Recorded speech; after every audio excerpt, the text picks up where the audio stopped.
Chapter 66। सक्षम मानसी को बहुत देर से देखे जा रहा था। उसे काफ़ी ज़्यादा फिक्र हो रही थी कि मानसी की स्थिति सही है कि नहीं।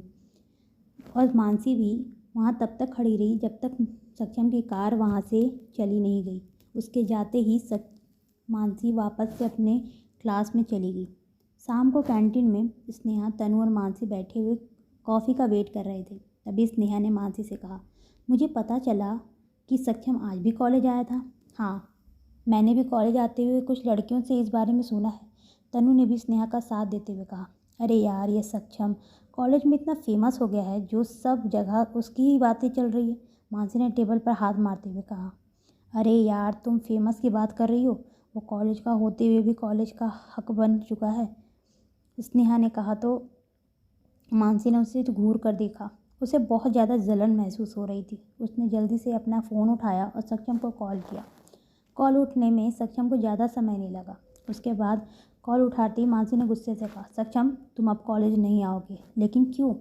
सक्षम मानसी की बात सुनकर हैरान था। क्योंकि मैं नहीं चाहती कि तुम यहाँ आओ, मानसी ने कहकर फ़ोन काट दिया। सक्षम ने कटे हुए फ़ोन को देखा और फिर कार्तिक से कहा, मेरे लिए गाड़ी तैयार करो।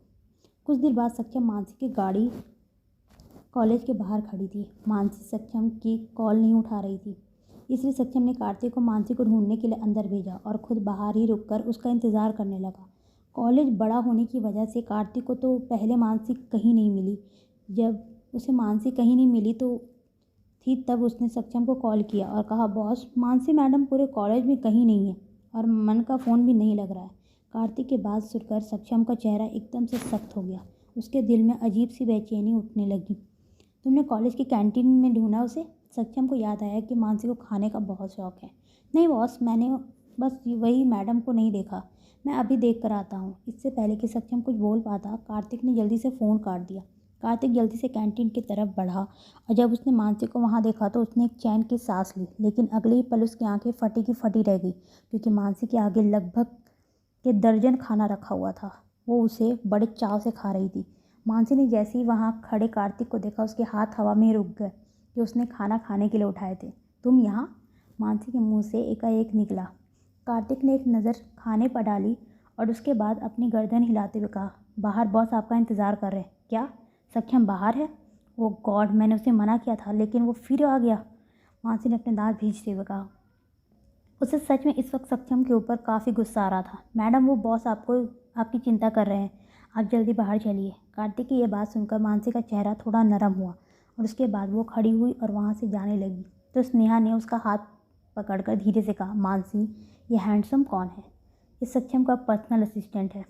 तुम कहो तो तुम्हारी बात चला दूँ मैं इसके साथ? मानसी ने कहा, अरे नहीं नहीं, मैं तो ऐसी पूछ रही थी। स्नेहा ने थोड़ा शर्माते हुए कहा, ओके ठीक है, मैं चलती हूँ। उसके बाद मानसी वहाँ से निकल गई। मन भी वहाँ से उसके पीछे पीछे निकल गया। उसने बस एक नज़र वहाँ पर बैठी तनु और स्नेहा को देखा। जैसे ही मानसी बाहर आई, उसने फिर से एक बार सक्षम को किसी और लड़की के पास खड़े हुए देखा। वो लड़की सक्षम के सामने खड़ी हुई थी और उसने अपने हाथ में एक गुलाब पकड़ा हुआ था।